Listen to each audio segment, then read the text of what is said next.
Oh, thanks. I'm going to sing you a little song. I brought a guitar that I don't have. Anyway.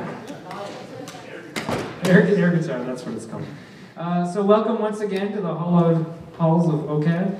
As you can tell by the banner over there, we are the University of Imagination. What that means, I will leave up to your imagination.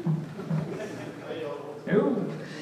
So I'm just going to do a quick spiel here. You guys have heard me talk about this all the time. I was actually hoping some of my game design students would be here. I don't know if they are. Oh, yeah, I got one. That's funny. Congratulations, A++, everyone. So anyway, so yeah, we have a game design class here. I told you guys about this before, and we seem to be doing a lot more events here, which is actually pretty cool because there's a bunch of neat stuff coming up. And hopefully by the end of the semester, I'll be inviting you guys out to see more of my students show off their awesome board games and digital games and stuff like that. But I don't really need to sell you on this anymore, so let's pass this on. So Emily Claire Fan is going to be your host because she's way cooler than me, and she is going to get this party started. So Emily, thank you very much.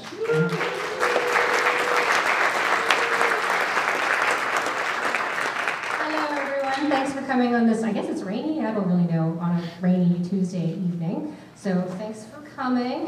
Just a quick welcome. I'll try to get through all the preamble quickly because I know you want to hear all the DrinkBox guys speak. So quick thank you to our sponsors, Ubisoft Toronto, KPMG, City of Toronto, George Brown College, Massive Damage, Big Viking Games, Media's Law, and the Academy of the Impossible. So round of applause for these sponsors who make this happen.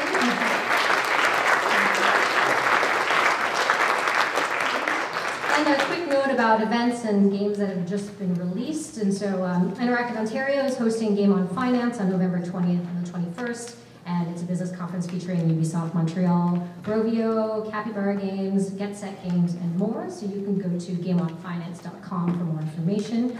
And that also coincides with the Canadian Video Game Awards, which are coming to Toronto for the first time. And that is on November 21st at the Carlin. Make tickets now if you go to CanadianVideoGameAwards.com, and it is hosted by Mark Muir this year, so you'll definitely want to come and check it out.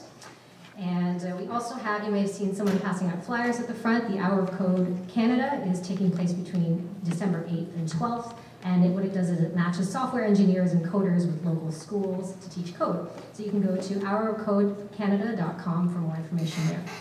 Other upcoming community events at Bento Miso, and you're all familiar with Bento. Kate Craig's New Game Makers Art Workshop is this Thursday. You can go to dmg.to for more information on that. Bento is also hosting a game music workshop on October 30th. And on Halloween, on October 31st, is the Halloween Spookade. And so if you want to, again, go to dmg.to, you'll find more information about that there. And we were just told this now, it was posted on our Facebook page, but Nolan Bushnell, founder of Atari, is going to be giving a free talk at the Mars Discovery Center on Thursday. So if you want to go to that, just go to the Mars website to find information there. And so on to other announcements. The Angler Team Games has released Triggerfish Drill Sergeant on October 9th on PC, so you can go check that out. Yes, hooray! Following this, our social is taking place at the Office Pubs. If you've been with us before, we've been there in the past. It is starting at 9 o'clock. And it's right across from Hooters. That is the easiest way to describe where it is, but it's at John and Adelaide, 117 John Street is the exact address. Shush, Gisette. So, okay, so I guess that's it. And without further ado, I'll bring up your first speaker tonight, and I hope I don't totally destroy his name, but Augusto Quijano. Is that right? Yes. Yay!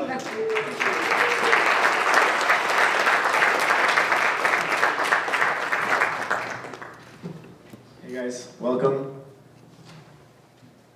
Thanks to the IGDA for hosting us, and to OCAD as well. Thank you so much. We're very excited to be here. So I'm going to talk a little bit about. All right. So I'm going to talk a little bit about how we included culture into Guacamele, since it's like such a centric thing in the game. My name is Augusto Quijano, also known as Cusho. I was one of the artists at DrinkBox. And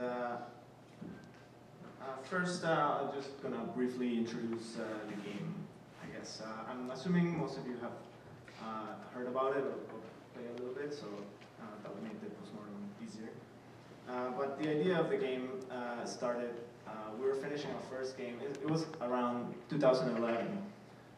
We were finishing our first game about a blog, and the founders of the studio decided to just open the floor for different ideas of what our next game could be. And I was thinking a lot about Mexico and that kind of stuff, because I'm from Mexico, and I was living in Canada for so long. So it was a bit of a culture shock. So all these things about culture and identity and all these things just became really heightened when I was here. And basically not always you get the opportunity to choose what you want to draw for the next couple of years, or 4 years, or whatever. But it was very interesting. So immediately fueled by nostalgia and also just all those thoughts, I presented the idea of making a game set in Mexico. So the pitch was just like a brawler that you just punch skeletons. But luckily, the rest of the team had like really awesome, actually gameplay ideas that we could use. And so we started thinking about that stuff. Apart from the nostalgia, there was another thing that was really interesting to me, and that was it came from like a bit of frustration of seeing the portrayal of Mexico in the media.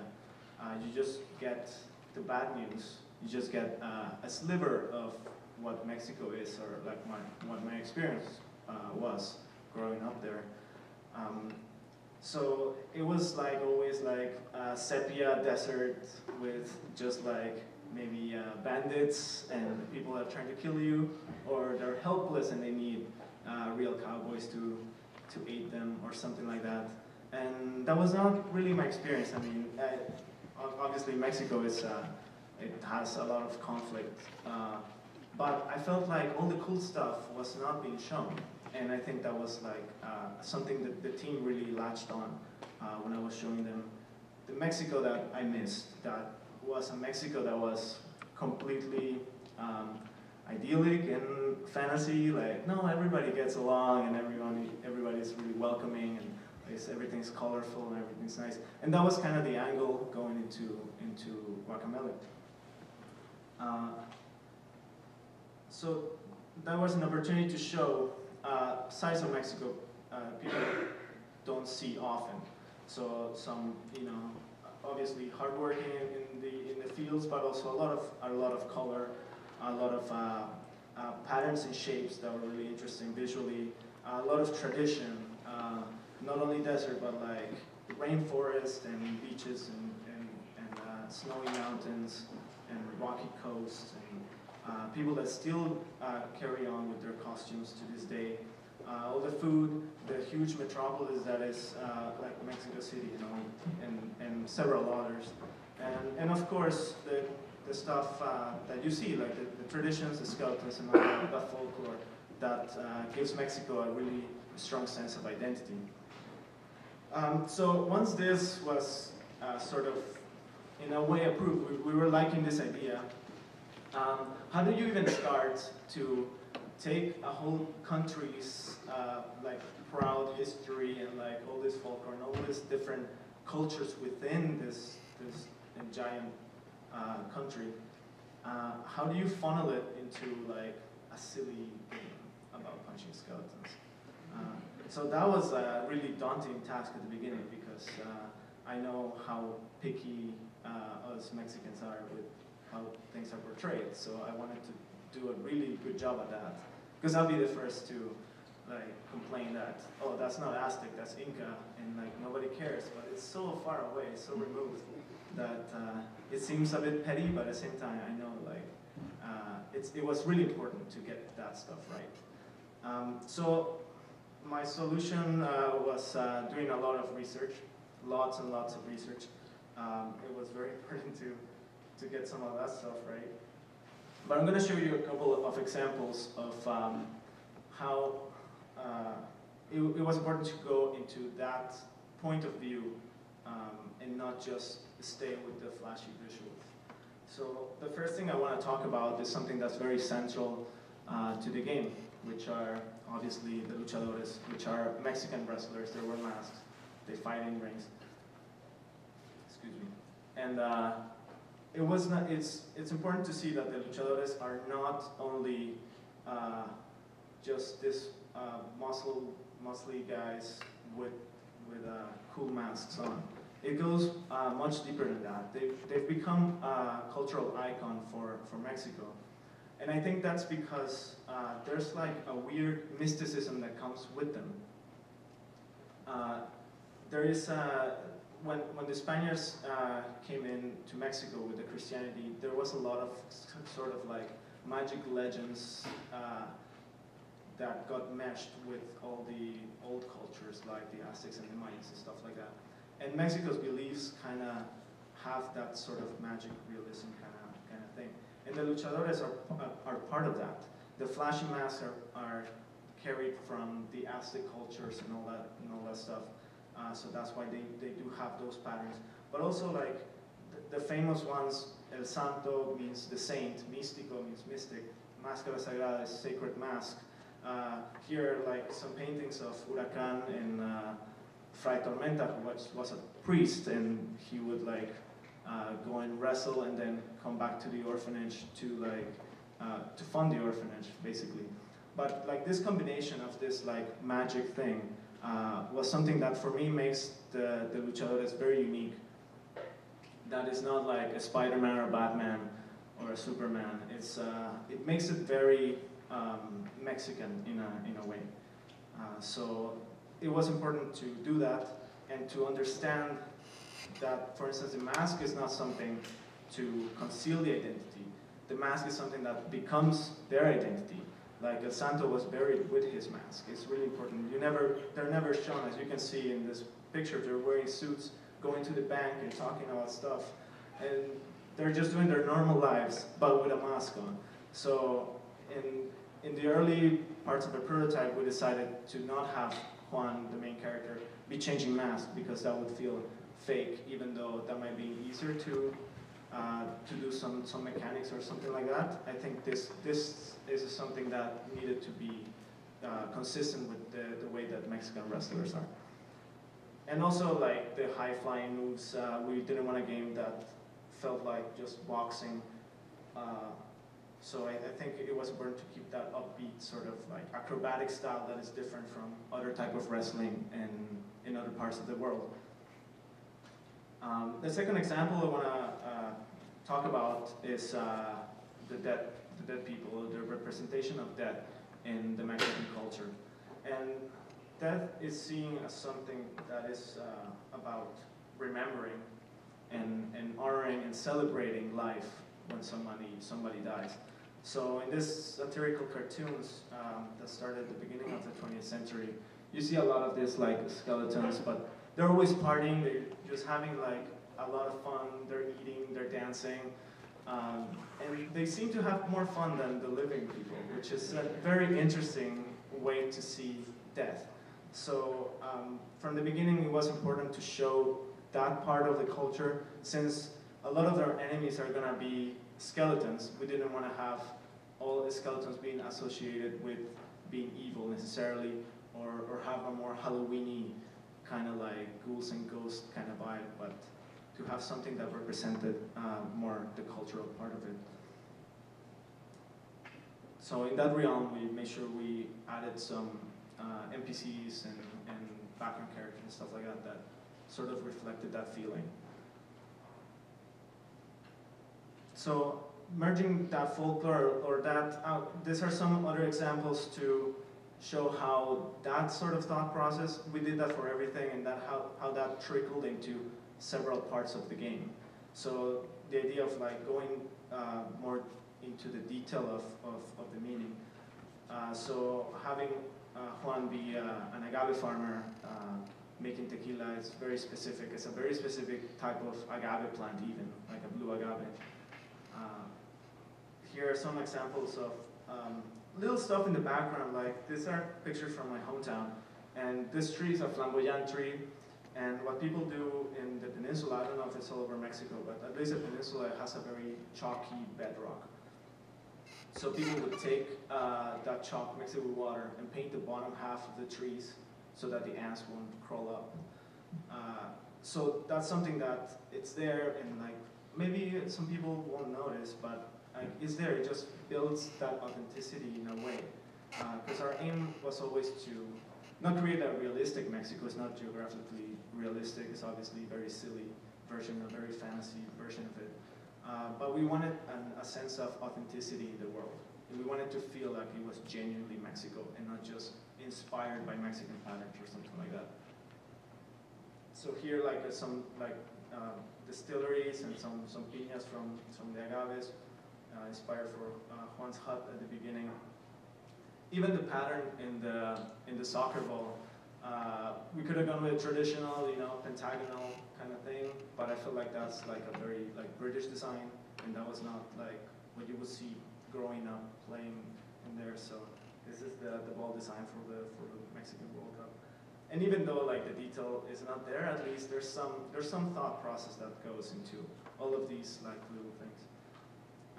Same with the way cemeteries are shown.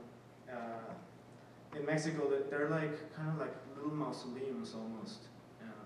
And this flower is the cempasúchil flower, which for the Aztecs was a very important flower to commemorate the dead, because the orange was the color of the dead. So it's a very earthy tone, so we just made sure that we added cempasúchil everywhere. Here are just some more examples.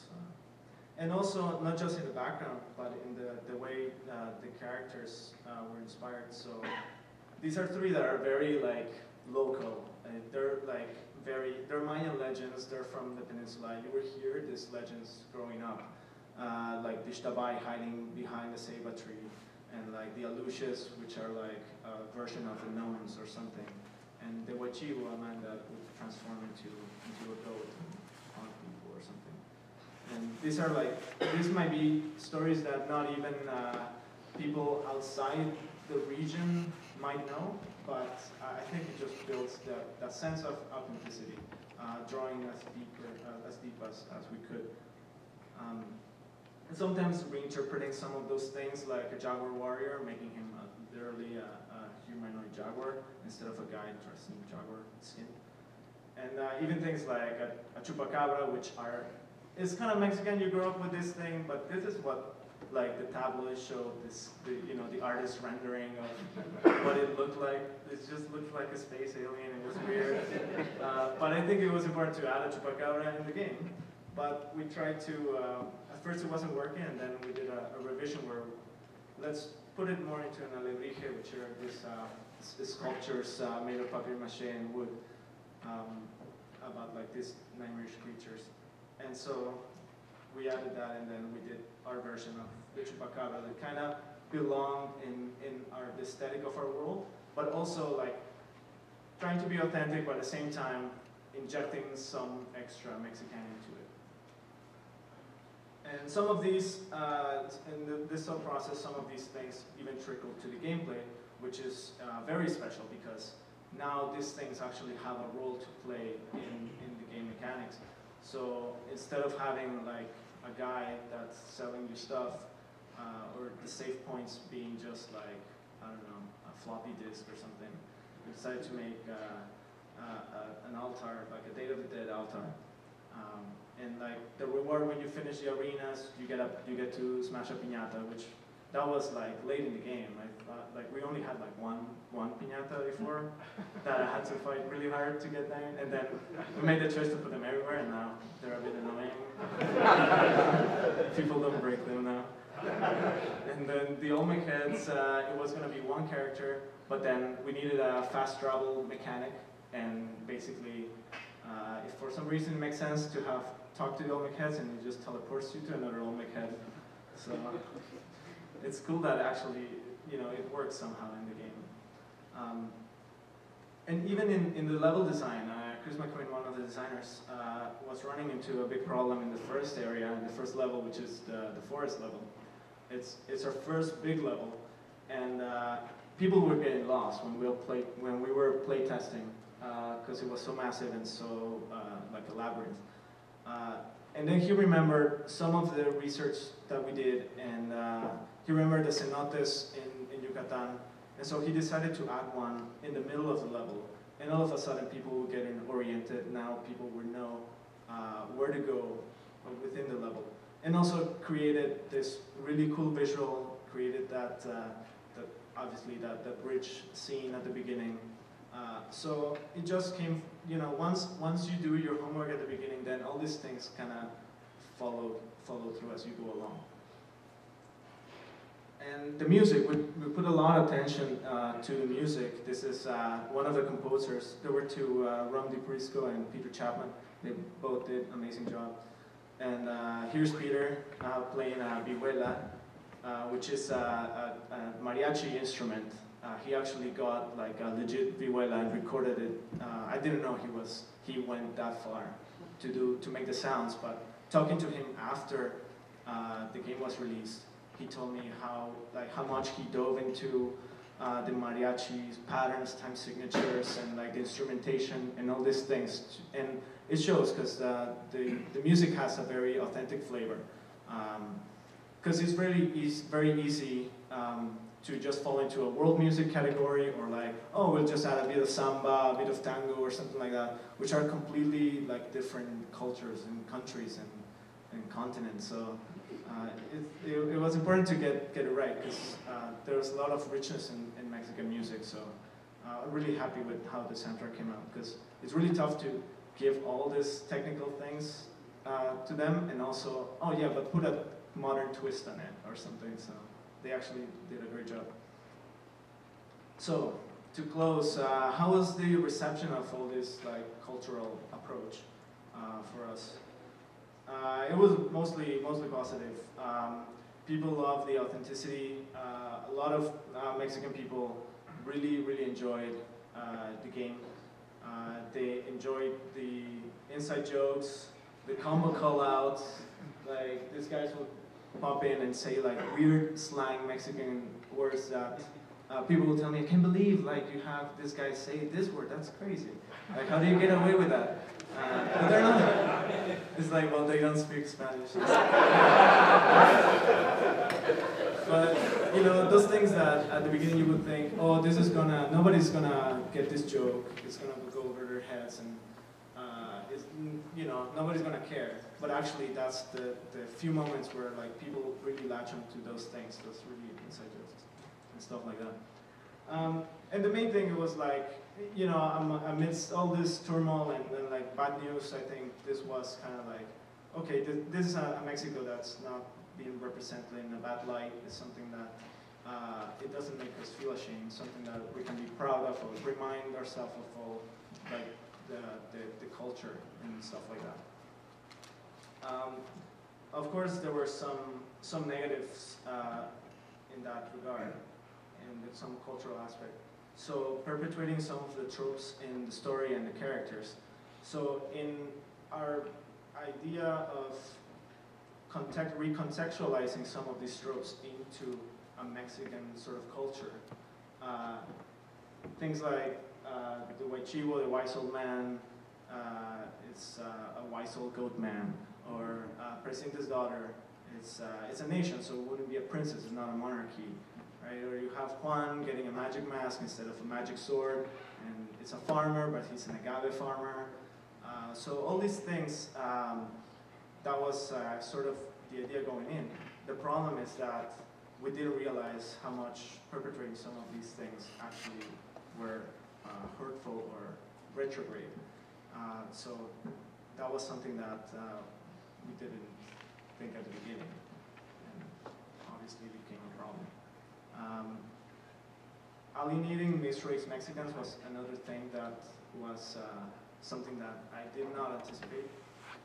Because the game is like, in a way, it's very Mexican-centric. There's no other characters in the game that are foreign or anything like that.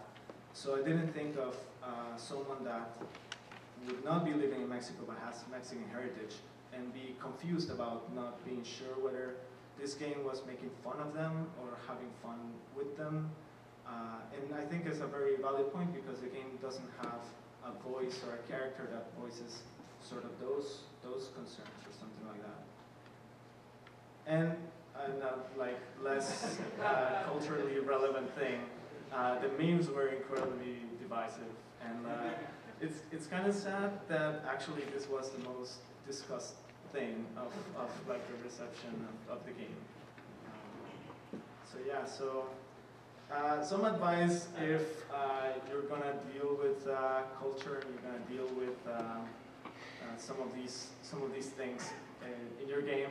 I don't think, for example, you don't need to be Mexican to make a Mexican game, but it helps because you have that vantage point.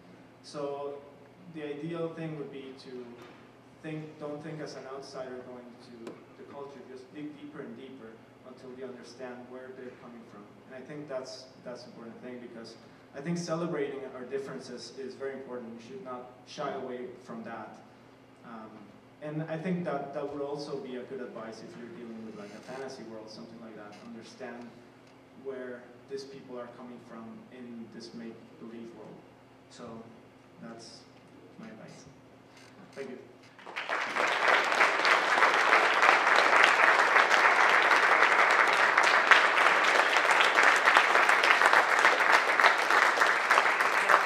Next,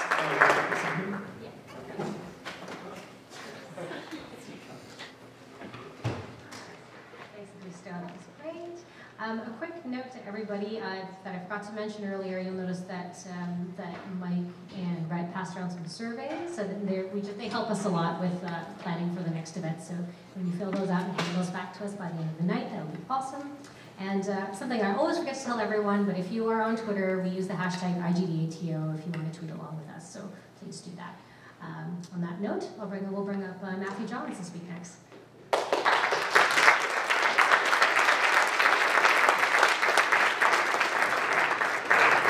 Thank you, Emily. Hi, everybody. I'm Matthew Johns, the community manager at DrinkBox Studios. I do other things. I also test a lot. That's probably my primary role at the studio. I put on local events, like I'll bring our games to events like Long Winter. You might have been here last month and heard me talk about Long Winter. I also do a little bit of production assistance, and I sit in on some marketing discussions. I have a philosophy degree. I'm just learning things as I go, and it's a really indie kind of experience, I think. So as a community manager, stepping into GUACAMELEE, one thing I had to get over was my fear of people not liking memes. There are a lot of memes in the game, as Augusto pointed out. But I really wanted to match the tone. I figure like attracts like. Some people say opposites attract, but I'm gonna go and double down on like attracts like. So people who are fans of GUACAMELEE would probably also enjoy memes. So we would put them in our game, and hopefully people would talk about them. People talked a lot about them. But if you're unfamiliar with a meme, if you look in the middle bottom row, there's a business cat there. That's an English translation. But there's Business Cat. He's a funny little guy. One interesting little intersection of worlds occurred. The owner of Business Cat is a game developer and played GUACAMELEE. Business Cat's real name is Emilio, and there he is, looking at his image in the game. So that was a kind of a real treat for the team. Why can't I hold all these memes? I use memes a lot when I'm tweeting. That's hipster barista who thinks he's really cool. Here's another meme where we describe the name, where the name of Super Turbo Championship Edition came from. Here's us thinking of some new features. And here's our take on the Obama Hope poster. These are visually rich pieces of content that are available like right at your fingertips. I don't have to draw things. Well, Steph Goulet had to draw the Hope poster, but all the other stuff I just had to put in words, and it's a lot funnier than just writing up how you came up with the name for Super Turbo Championship Edition. Yeah, and because they're so quick and easy, I have a lot of roles in the studio, so it was really beneficial to come up with a quick way to share engaging content, something that our fans would enjoy. And one more bit about memes. This is a studio favorite. We tweeted this before the launch of GUACAMELEE. We had been talking about GUACAMELEE for like 2 years before this was tweeted. There was a long cycle there. And people close to our launch date were asking us constantly on social media, Facebook, Twitter, when are we gonna come up with a release date? And I was getting bored of like rearranging, thanks for your patience, and oh, we'll let everyone know once we get a date. So I just started using this meme, hoping to preemptively answer everyone's questions. That kind of fell short of my goal, but because people kept asking. But it was fun. People get a laugh out of it, and the team gets a laugh out of it. And we kept doing it for like a year. One thing about deciding to match the tone of the game and its use of memes that I think we couldn't account for was how many people it would turn off from our message. Maybe there were people who were interested in GUACAMELEE, but didn't really engage us in social media just because we were so meme heavy. But I'm a busy guy at the studio, so I have no regrets. As a social media guy, I'm quick to embrace new tools. On Twitter, the Twitter sphere is constantly changing. One tool that we used to our benefit was Vine. I'm sure everyone here is familiar with Vine. It allows you to upload 6-second videos, just showing off quick cuts of what you're working on. But we decided to announce that GUACAMELEE was coming to PC in a really interesting way. So we're kind of goofy and pretended that we messed it up. Chris, who's on the left there, and Graham were on there just about to begin the preamble before the video cut out. And we tweeted that tweet just a moment later, and it got a big laugh, I think, and drew more attention to our release date that we wanted everyone to know about. I also used Giphy a lot. Twitter supports the use of GIFs, and GIFs can go a long way. Like if someone comes up to you on Twitter and says, oh, I 100%ed your game, you could say, congratulations. Or you could send them a GIF of Robert Redford in a beard, dressed like a Voyager, slowly nodding. Like nobody's gonna pay attention to like a congratulations tweet except for maybe the person who tweeted at you, but a lot of people thought that Robert Redford was funny. I also use GiphyCat a lot. It's a really neat tool to take YouTube videos and convert them into GIFs or WebM files and share that quickly on social media. So I show off a lot of bugs, typically, like weird stuff in the game that we find during development. So here's was a hard lesson that I learned. Here's a GUACAMELEE Facebook page. And we didn't make this page, a fan made it, which is great because, hey, people liked our game. They've got a great profile photo. I couldn't pick a better one. But that font that Flameface is using is way outdated. He doesn't say that anymore. He doesn't appear in that area.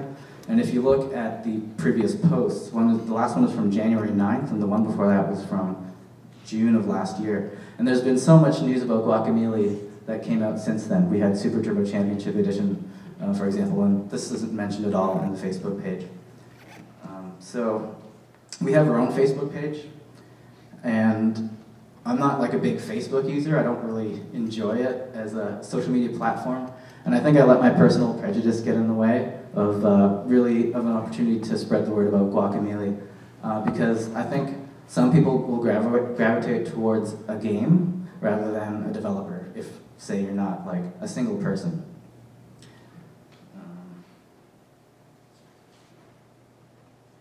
Yeah, and I think we learned from our lesson, because I've got a severed page up and running now. We're way ahead of the game on that front, so moving forward, I hope we don't repeat the same mistake. One thing that we did really well was to give away things on Twitter. Our Foodio Games hashtag, when we launched on PC for the first time, really took off. It had, I don't know, maybe like 300 people participating, maybe more. Some people thought it was trending for a while. But I think I picked this up from a how to use Twitter marketing tips book. It's an old, well, as old as Twitter is. It's an old way to generate excitement about your product. One drawback from using a hashtag like this, even though you get a lot of participants, I think sometimes your message gets lost amidst all the fun. Like, some people are participating in a Foodio Games hashtag. Won't really know it's for Guacamelee. They don't always do their homework. It's just like a fun thing to participate in. So I think I gave away a few codes to people who didn't even know they were participating in the giveaway. We also did this RT to win giveaway. Guacamelee Super Turbo Championship Edition had a lot of words in it, and I decided to split up each segment of the title as a way of tweeting things throughout the day, because on launch day you want everyone to know that your product is available, and B, just to create fun content that people would want to share. I eventually corrected the simulator thing out there, but I'm a big fan of simulator games, and I thought it'd be great to have a simulator. Oh, and at this point we were launching Super Turbo Championship Edition on PC, so we didn't have the benefit of Sony's big marketing machine behind us, and we had to kind of do it ourselves. So I think this went decently. Some of these retweets came from accounts with maybe 0 followers or 1 follower, which kind of takes the wind out of your sails, because the whole point is to spread awareness, and I think those accounts were created just to get keys from giveaways like this. One thing I was happy to do throughout the development cycle was to champion the community, and that took the form of sharing the awesome creations in the Steam Workshop. There are a lot of talented people out there in the Steam universe, and we opened up our tools to allow them to edit our animation files to create something from their own imagination or mimic something from pop culture. And when you share stuff like this, fans of the franchise, like Mario here for example, they'll share it too and spread awareness. I don't know if you can see it, but there's a red mushroom off to the side. That one-up mushroom is actually Luigi's Poyo skin, which is pretty cute. And I took my own animation skills and created Thomas Whistle skin. And Mike Bithell was kind enough to retweet it. And it's not very popular. People don't use it, but it was pretty funny. Probably the proudest moment as a community manager of DrinkBox was to see Guacamelee at one of these Summer Games Done Quick or Awesome Games Done Quick speedrun marathons. They're hugely popular. They get an audience of like 40,000 people minimum at any time during the week that it runs for. And Guacamelee was geared for speedrunners. The leaderboards are track speedruns, the time it took for you to complete the game. And people that really took that seriously wanted to shine a spotlight on them and retweet their tweets about, like, they're saying, hey, I'm doing a Guacamelee speedrun over on my Twitch channel. And when you highlight these people, other like-minded people kind of follow them, and they create a Guacammunity. I call them Guacamelians, but that never took. But this community, they helped each other find optimum times for the game. They found new ways to break the game. As a QA guy, that was really interesting, because they're doing things that I never dreamed that you could do. This guy in particular, Annihilator is his Twitter handle. He did this super difficult section with half the super moves. We were just going nuts on Twitter watching this at like 1 a.m. So that was a nice point. Hopefully somebody will speedrun Guacamele Super Turbo Championship Edition, but Annihilator is no longer on board with us for whatever reason. I think it's boredom. You can only play a game for so long. But we also share other things from the community, like fan art.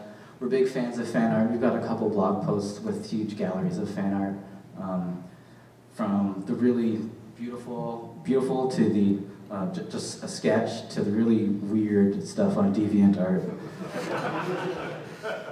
But it's all good.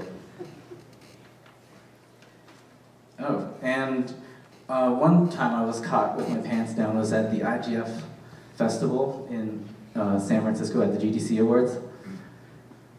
I was sitting at this table. Guacamele was nominated for Best Visual Art, and it's a huge deal for anybody in the video game industry to go to this event and be nominated and have your work recognized. And this was the only picture I found of us. It's not even a picture, it's a screenshot from a video. I had to scrub through like 20 minutes of video. But I think if, you know, when you're a community manager in a situation like this, at any event, you should always be aware of interesting things that you can share about your game or your process. That's Richard Hoffmeyer, creator of Cart Life, going up for like his 3rd IGF award of the night. Yeah. So at DrinkBox Studios, on Twitter primarily, we like to have fun. And that's really worked for us. We poke fun at our own assets. Nobody's really that uptight about their work, so this is Jaguar, Javier Jaguar, in a really awkward freeze frame. We're having fun with releasing sensitive information. I'm also a big fan of 2001, so I like sharing images from that movie. It's really good. We have fun with really dry tweets about us. Because behind every tweet there's a person, and even if the tweet's really boring, maybe they'll appreciate a little bit of levity. And this was probably our most widely shared tweet. We were celebrating National Guacamole Day, or as it's otherwise known, Mexican Independence Day.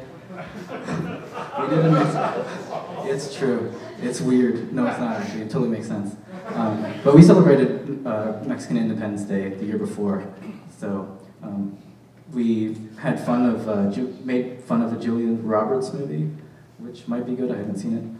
And we shared a fan-made recipe, an infographic about how to make guacamole. What really caused this tweet to take off was that PlayStation tweeted us, and they have like 4 million followers. So this tweet reached like 200,000 eyes in the first hour, and we don't usually see that kind of traffic, but that was pretty cool. Oh, and I'd be remiss if I didn't mention DrinkBox.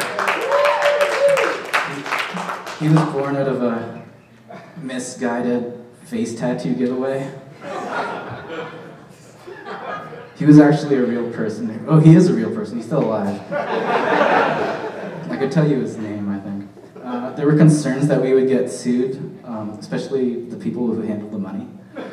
But I was like, no, it would be hilarious if he gets sued. And then I didn't hear anything after that, so I just went with it. And he really gave me a chance to interact with the Guacamele community in a way I couldn't do with like a more official account. That's Andy Schatz, the creator of Monaco. Yeah, DrinkBox Larry puts on a strong front, but he really doesn't know much, and will back down if intimidated. He also champions memes. He toes the company line. And one of our Steam workshop guys made a skin of him. he made a bunch of probably the best skins. He made the He-Man skin, he made the Bayonetta skin, he made the Tomb Raider skin. And he asked us if we had any requests, and I said, oh, I think I speak on behalf of everyone at DrinkBox when I say you should make the lawyer. His Poyo form is the DrinkBox, which is also pretty cute. So to wrap, what we did was mirror the tone of the game. I think a lot of our fans gravitated towards that, but it may have turned some people off. But there's no analytics really to tell you that. We dabbled with new tools. I'm always looking for quick ways to share interesting content, just because I have so many roles within the studio. So finding something like Vine or GiphyCat has really cut down on that process. Some personal preferences led to poor decisions, namely with Facebook. I should have been more receptive to using it. It's such a massively popular, it's like the most popular thing in the world right now, probably. But we learned from that. We experimented with giveaways and promotions. I think we showed you two great examples where we generated a lot of publicity just through social media alone. And we showcased the best of our community, a community that wanted to share Guacamelee with other people through speedruns or through fan art, and really kind of served as a hub for all those voices. And I learned to always be on at events. I'm retweeting a lot of stuff when I'm sitting down, but I'm going to retweet more things when I go back to my chair. But yeah, just be aware of where you are. Some awesome thing might happen, and no one's going to take that picture for you or share that moment with your fans or other people. And I always wanted to enjoy what I share. There are times where I had to write some boring piece of copy to please maybe Nintendo, make something really bland that Nintendo would retweet or PlayStation would retweet. But I always tried to keep the job fun and always changing, so it's always interesting. So thank you very much.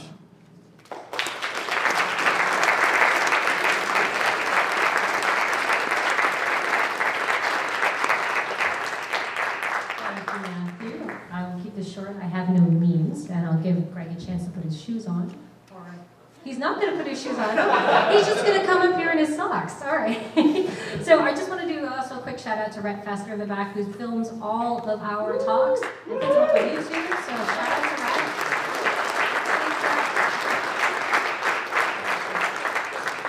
And I will call up Greg Lesky, the sockless, or the shoeless sock. Never mind. Greg Lesky.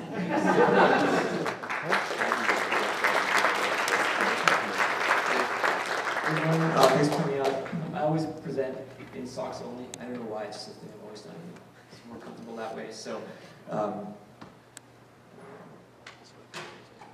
okay, so I'm a designer at DrinkBox Studios. Maybe you're wondering why Mati is up here. Aside from being my favorite Planeteer and probably the most underrated, anybody who's a fan of the show, it kind of tangentially relates to my talk, which is reduce, reuse, and recycle, expanding a game with a budget, sponsored by the Captain Planet Foundation. So I came to DrinkBox back in September from Ubisoft Montreal. I was working on Watch Dogs, and we had a team of like 500 people scattered across 3 studios. So when you wanted to add kind of a new feature, it's pretty easy just to grab 50 people and build something. And then coming to a team of 12, it was really challenging. And so finding creative ways to reduce, reuse, and recycle things we already had to accomplish our goal of expansion was kind of the basis of the song. So a quick summary of the evolution of Guac and why we actually wanted to do an expansion. So Guacamelee was released in April 2013 and like Map Stand for like 2 years of development. I can actually look at this predictor. In July, a few months later, we released El Infernio DLC, and then we also released the DLC plus Guac on Steam. So we basically released the game 3 times. We wanted to bring it to new consoles in the spring. We also wanted to do something new, not just bring the same experience to the console. And that's where I come in, kind of slot into there. So the project basically had a few goals. The first goal was to address feedback. Feedback was both from internally and from the community. Whenever you're making a game, you never really get everything the game you want to get in there, or there's things you really want to change, so it gave us a chance to actually go back and do that, which was awesome. But there's also feedback from the community, things that they kind of wanted to see, or things they didn't particularly like to actually go back and address. So this gave us a great opportunity to do so. New content was another big thing. We didn't want to just give the same old game on new consoles. We wanted to inject some new content so people would play the game a lot. Speedrunners may have a reason to come back and buy it again. And like I said, we had to do it under very limited time and budget because we had other things going on at the time as well. So the first thing that is feedback. That's a reflection of the GUAC community, by the way. They're awesome. 6-year-old gaming rich kids. So I also had a bunch of videos embedded in this presentation.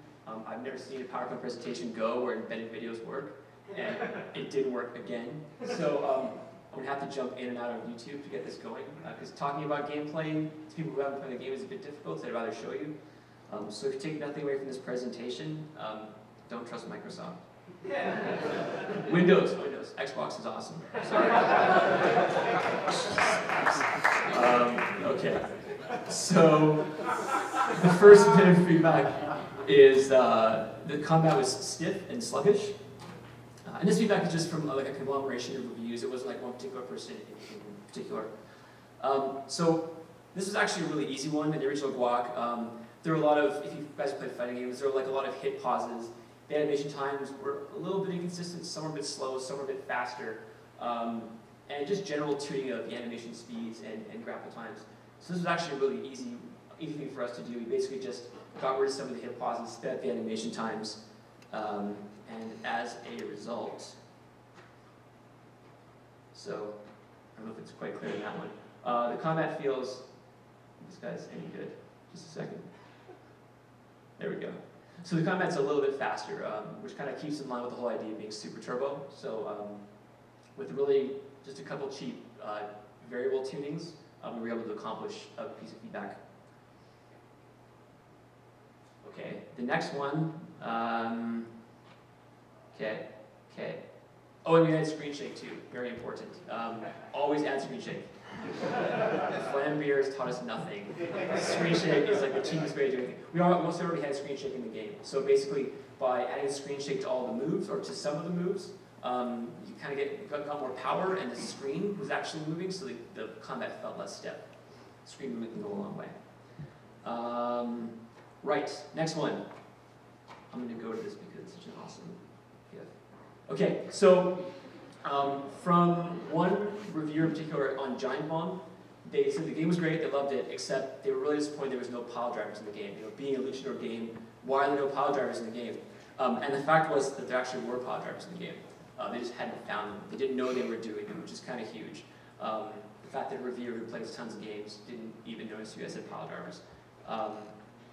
So I want to actually show a slide on that. But basically, it came down to two things. One was the presentation of the move. One was the presentation of the move. Basically, when you're doing one of these grapple moves in the game, basically you attack an opponent, you grab them, and you do a button combination that would then do this power move.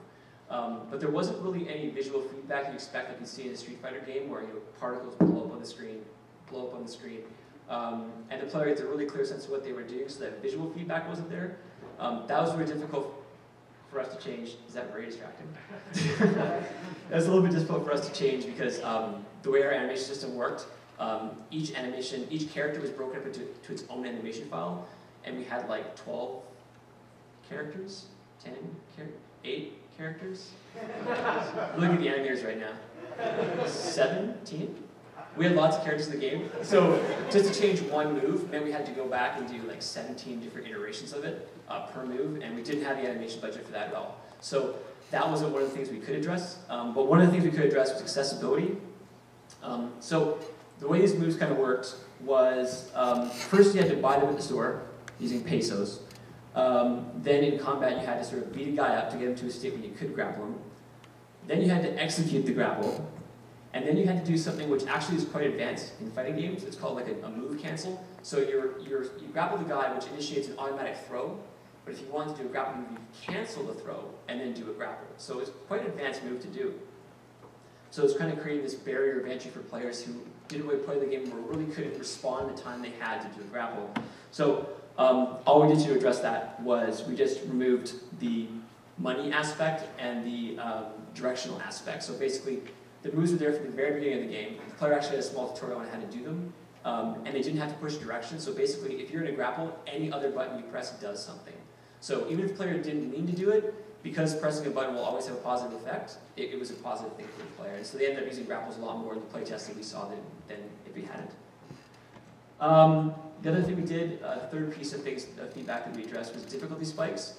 I don't know if anybody here has played the game and has seen these, but this is kind of like a typical game, or I guess a graph that reflects our game. Obviously, some difficulty spikes are different. But for our game, it was more like this. This is a boss in the game called Jaguar, and I will go to his video now. Give him what he deserves, okay? So, the Jaguar is this boss that occurred about 3/4 of the way through the game. And he did a couple of things that we saw as being a bit confusing to the player. The first one was he actually cheated. In the rest of the game, when you do super moves that you acquire through the game on enemies, they always work. But for Jaguar, they didn't. So we kind of taught the players one thing, and then in a boss fight, which is actually a gate through the game, we broke those rules and made it a bit confusing.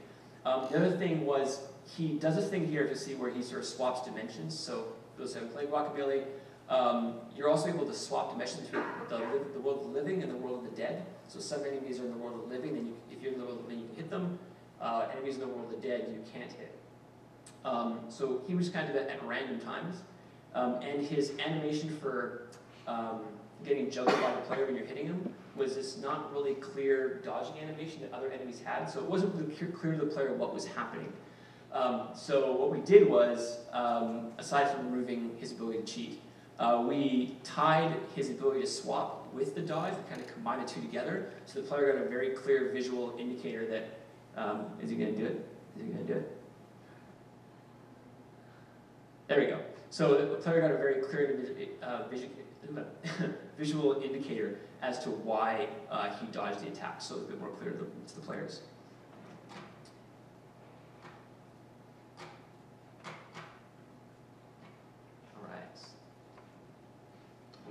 Okay, so in addition to addressing content, addressing feedback, sorry, we also had new content in the game. We planned new content. We wanted to do 2 new levels, new enemies, 1 new power, and 1 boss. But we really wanted to make sure that these were integrated. The DLC that we had released previously was kind of tacked on as a side area that you didn't have to do, it was optional. And Jason, our designer, was adamant that the content be integrated into the game, which is awesome. So the players get kind of a full experience, not just something that felt kind of tacked on. The trouble with integrated content is that if you imagine the game, the bosses, and the levels as sort of peaks along a nice difficulty curve that had already been addressed, and you want to integrate, you have to kind of push that curve up, which means that levels that had originally been difficulty level 3 now have to be at 4, and ones that were 5 have to be at 6, and so on. So it creates challenges for balancing, especially when you didn't want to have to go back and rework the level design content because we didn't have time to do that. So kind of 2 solutions to that. So we reused and recycled content. Jason, our level designer, basically took all the cool ideas we had, all the cool level design mechanics for all their levels, and built this massive, monstrous death trap called Pico de Gallo, which, if anybody's played the game, was larger than the largest level in the game.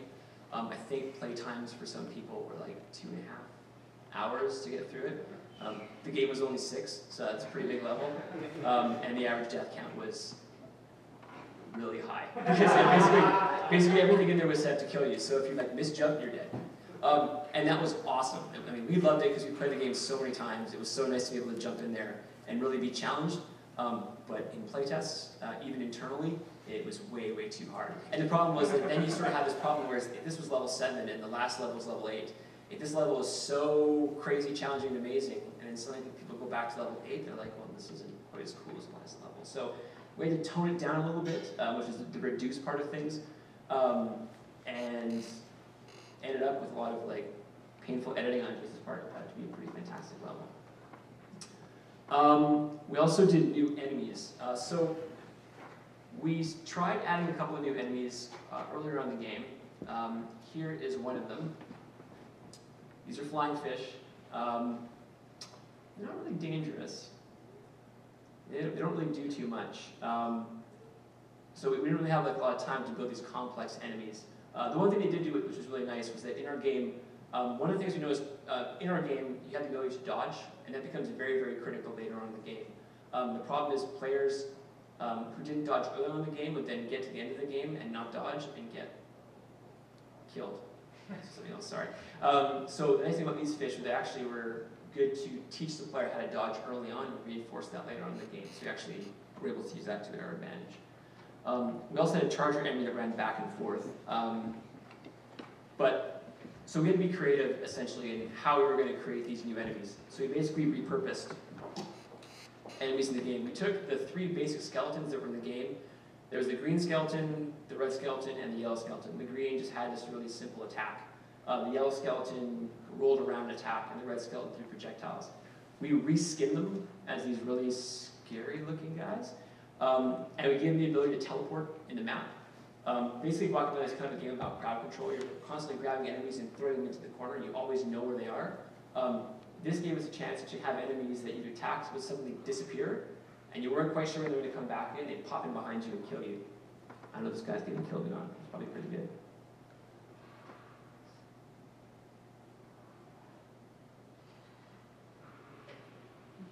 Anyway, yeah, so that was a really easy way for us to create a new brand of enemies, and especially again in those later parts of the game when we had to sort of push up the difficulty, we could start using them to actually have difficulty go not just in the level design side, but also in the enemy side.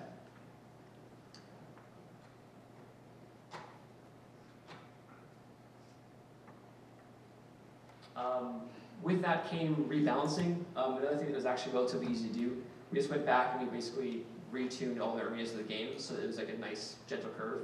And there's also opportunities for us to go back into the levels and have a geo distinction between normal and hard mode. So when you're playing on hard mode, there's a few extra challenges in there that can kill you that are some surprises for the player.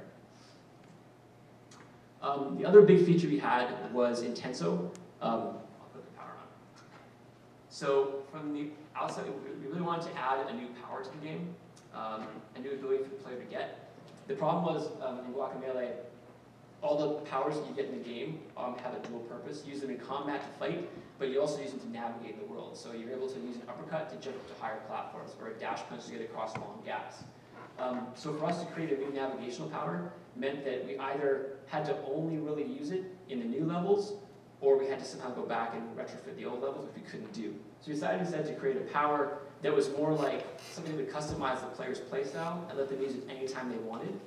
And we came up with Intenso. We repurposed the combo meters. The game used to keep track of combos, and when it got to a certain point, it would give you money. So instead, we just tied that to a bar that filled up. And when it maxes out, the player is able to is able to use their Intenso power.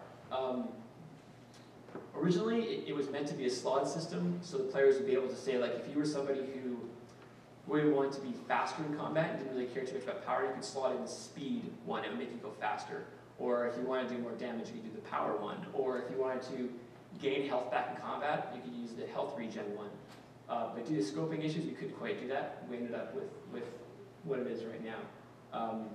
But it was nice because it helped to sort of change the dynamic of gameplay a little bit from this sort of defensive mode where you're crowd controlling to this all-out offensive one, but without being so overpowered because you still took damage, you still had to play well, and it had a very short time length, so it didn't totally imbalance the game.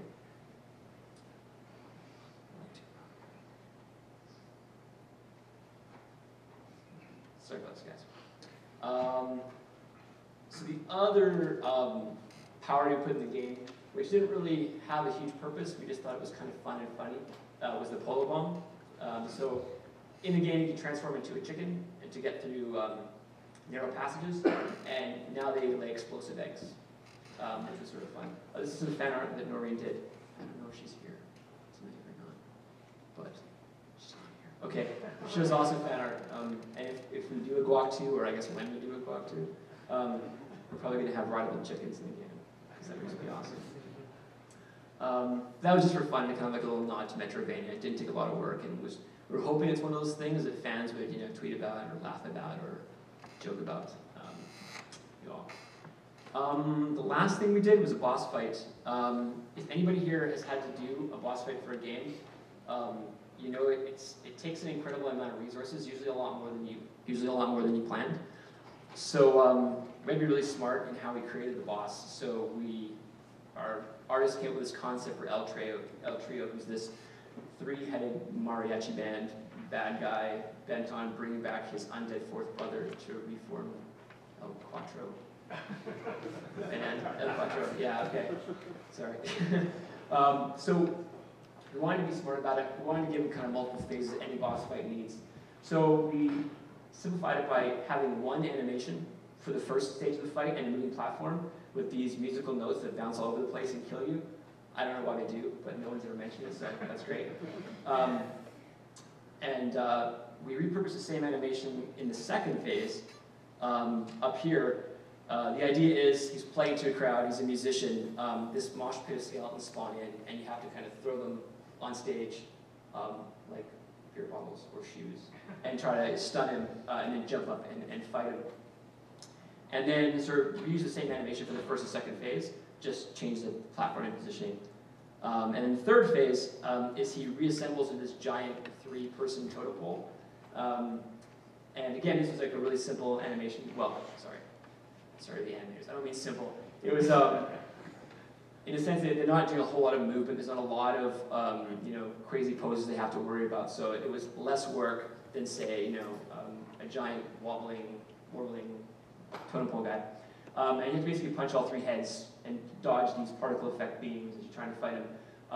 The cool thing about it was it gave us a chance to have a boss that actually required the player to use the navigation moves they had in platforming in combat. We didn't have too much of that in the game, so this boss was able to do that. And it was like a nice progression because you fight this guy in the middle, you fight this guy at the top, and you fight all three guys in a row. So it's kind of a nice little teaching phase for the player.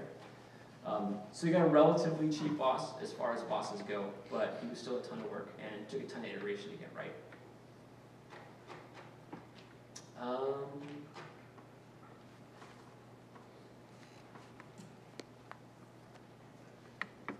Cool. The other thing was new consoles. For anybody here releasing on one console or more consoles, it's a lot of work to bring games to new consoles. We didn't realize how much it would be. It really impacted our scope as well and forced us to make a lot of decisions. Just as a warning, caution, if you guys were thinking of releasing on one or more consoles, definitely have scope for the technical problems you may face, because every console is different. You can't just copy one from Xbox 360 over to the Xbox One, in fact. So just in closing, basically anytime is a good time to do this too. I'll just put the 3 R's up there. So whether this is at the end of the project or whether this is a time when you're expanding the game, if it's at the end of the project where there's features that you kind of felt, oh, we have to cut these features, maybe think of creative ways to go back and reuse the assets you had. Or even early on, when you're sort of planning your projects, think about, well, maybe if we cut this, but we do it slightly differently, we can actually afford scope elsewhere. On a team, like I was saying before, a team like Watch Dogs, when a problem arose, just 350 people at it. But the cool thing about working at a small studio is it forces you to think creatively and problem solve creatively, which is where you usually get the actual creative gameplay, not just more stuff, because more isn't always better. So just as that closing, reduce the complexity of design. I don't know why I keep looking up there as a screen right in front of me. Reduce the complexity of design.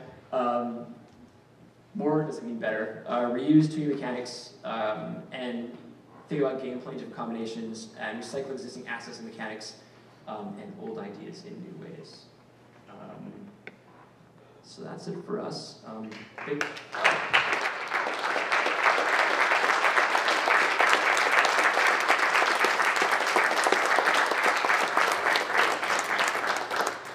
Thank you.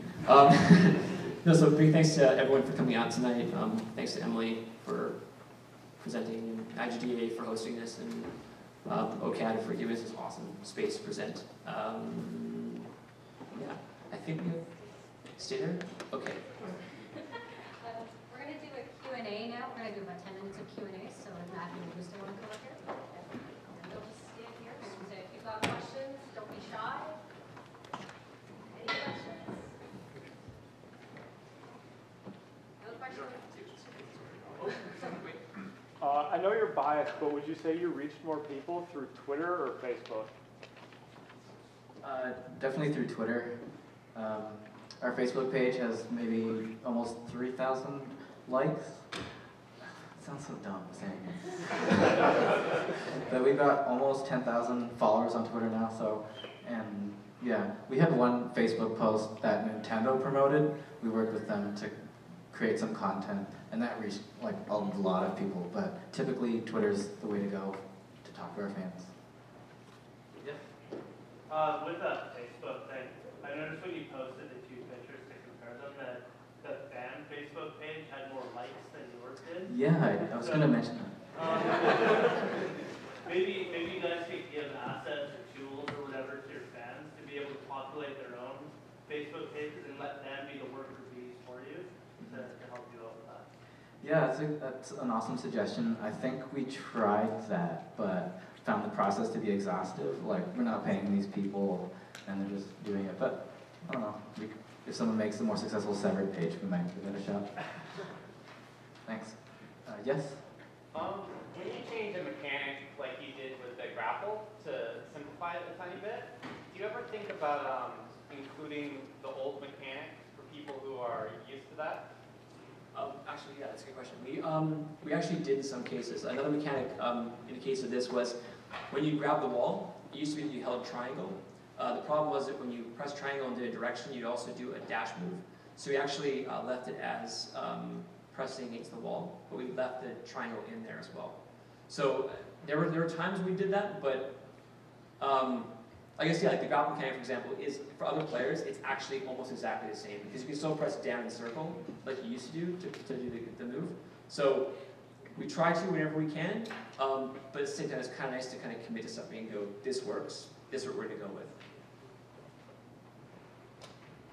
Oh, who's next? In the back.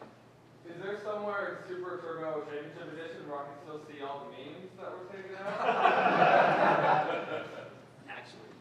I think that information is highly classified. Can I talk to your lawyer about this? Actually, there is a place.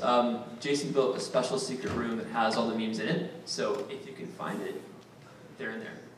I can say that first. Yeah, was there, you added things as you went through the conversion of the game. Which version of the game had the highest completion? Considering one, they got longer, but they also got That's a good question. Actually, looking at, sorry. Can you hear me talk like this too? There's a microphone. I'll use the microphone. It's kind of hard to say. Like the analytics are really different across the board, but we noticed that a lot of the games in general used to have a pretty low completion percentage. I think we haven't looked at STCE, but I think for Guacamelee Gold, the numbers were at like 20. No, actually even lower. I think even like 15%. It was below 20, I think. For no. 22. It was 22%. Sorry. Thank you, Spock. That was good. But yeah, we haven't seen SCCA, so I don't actually know which percentage was. Okay, first. Sure. Okay. Is it ever hard? Because I know Jason, I think, is really good at games, judging from Twitter. Is it hard when you have a level designer who probably wants to make things more difficult when you're trying to balance? Yeah. Do you want to take this one?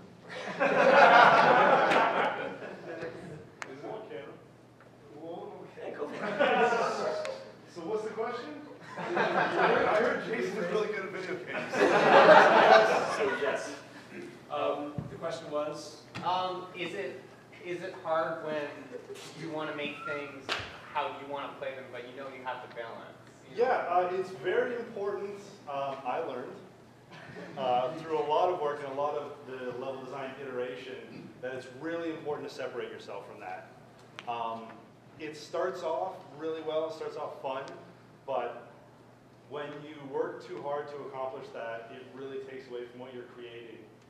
It is more important to remember you're creating for others and not yourself, and it's a lesson that I never fail to forget.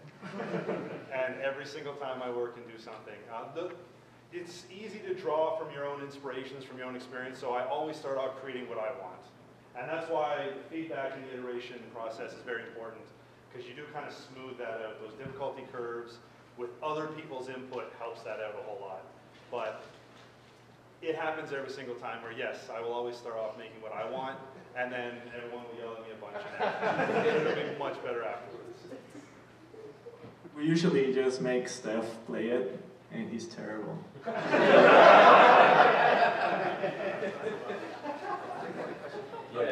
I was wondering, so I guess working on a game for so long, is there at any point where you sort of get, I guess, bored of your own sort of subject matter and lose steam? And if so, how did you combat that?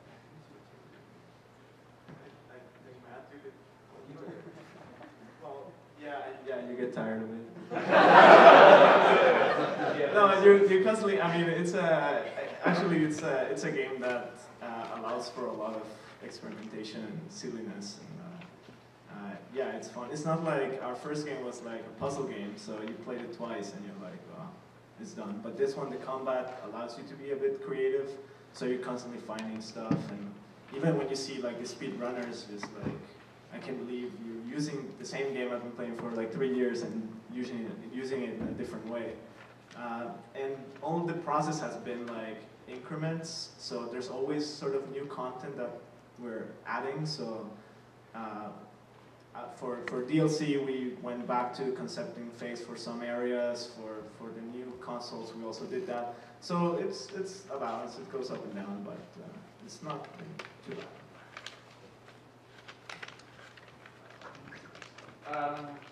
When you got fan art, did it just start arriving? Or did you have the time to come for that? Or? No, yeah, it just started arriving. Was that before the game was out or after the game was out? I think most of it happened, I can't remember before the game was out. It's lost like 2 years ago. But I've got like Tumblr searches and DeviantArt searches, and there must be another way that I'm searching for it. But yeah, it came after. Okay, thanks. Did Sony or any of the other companies provide technical support or QA support, or was it strictly marketing and getting the message out? Other platforms will handle QA support differently. Like there's a compliance process that you have to go through with Sony, and they have their own compliance testers making sure that everything's cool on their end, that your game acts like a Sony game. And same goes for Microsoft. I think we had a publisher, Activision, helped us publish to Xbox 360, and they gave us a lot of QA support, and that was really helpful because they have like way more. We just have like 2.5 guys in the studio, and who are doing testing most of the time, and they have like infinitely more times resources. Given that you focus on the speedrunning community a little bit and your hype, have you ever considered golding a version of the game whenever you patch, an internal version, and then leaving that up so you can before the patch there's a deadline, and then you run the tournament before you patch, and then the top 10 forever for that version? No, we haven't really adjusted the game to fix things that we found that were broken through speed testing. We've kind of stayed away from those bugs, let the speed testers do the thing. They're doing things that no normal person would do when they play the game, so we didn't feel like it was something we had to address. We just let them have that GUACAMELEE throughout its whole, since it was released. Thanks. So I know in the original GUACAMELEE there was only one out of 80, and I was curious because I know I had heard that curious if you guys could talk about maybe what some of the others were going to be and maybe how they were going to play out. Or maybe that's a good question. No, originally we wanted to have a third dimension that was going to be the world of nightmares, and all the other weekends were going to be there, and it was going to be like a crazy folkloric acid trip. But that got cut because it's hard to toggle within like three. It was like triple the work, so we cut that. But we're like, let's try to have the alebrijes. We're like, okay, we have this plan to do a lot of alebrijes. It's like, okay, Graham said, let's just do one and see how long it takes us, and it took us the rest of the production to actually finish.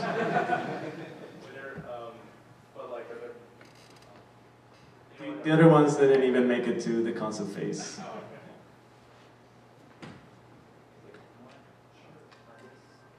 Question about the production time for the game, about how long was the plan initially and if the game got delayed, and for what reasons that happened, like the first GUACAMELEE So the question was, how long was the project ever delayed? Like how long was the plan to take to make a game when it started, and if you reach your goal, the production time, I think it was like 6 to 8 months of pre-production first, with like a small subset of the team, and then it was like a year and a half of actual production. So it was like around 2 years. Some of us were in that project for the first GUACAMELEE, and then about 6 and 8 months for the second consoles. Yeah, for the Super Turbo. Yeah. So when you plan over a long project for like 2 year and more period, how would you tackle that? Do you know for like, okay, we're gonna be there in 2 years and a half. How can you plan that? Yeah, it's really hard to plan because you just do it by phases. So like, if the prototype didn't work, then we knew we would have to push it far. But like, if we prototype the combat mechanics and the core of the game and it works, then you have a better understanding of that. And we usually do vertical slices. So, okay, how long does it take us to do like one boss fight? Or how long does it take us to do one level? And then you can scale it. So if you had an idea to make 30 levels at the beginning, but it took you twice the time to make one level, then okay, let's just do 15. And then if polishing takes even longer, it's like, okay, let's do 8. So you kind of, yeah, it's a lot of cuts and a lot of adjustments, and yeah, you just feel it out, kind of thing. Also, like, you have a budget at the beginning, so you don't want to go over that budget. So the budget will tell you, this date is that we cannot go past this date. So either you cut all these plans, all these crazy alebrijes, or you delay the game for another year and lose money, and it might not even be good. Right? Actually, for STCE, we started off. We had, I think, originally we were supposed to ship in February. I think February, March. We ended up being July. But when we started off on that, it was kind of starting with the things we knew we wanted to have, like the 2 levels, then 1 power and the boss. We sort of got those in there really roughly, and then we started thinking like, oh, it'd be cool to have this, it'd be cool to have that. Team would agree, let's do that, they throw it in the game, and then there just comes a point where it's like, okay guys, here's the stuff we want, here's the stuff you're gonna get, like what gets cut. And it happens all the time, but like I said before, that's kind of like where the creative choices come from. So I don't think I've ever worked on a game where you get everything you want. So it just, yeah. Because for this game you didn't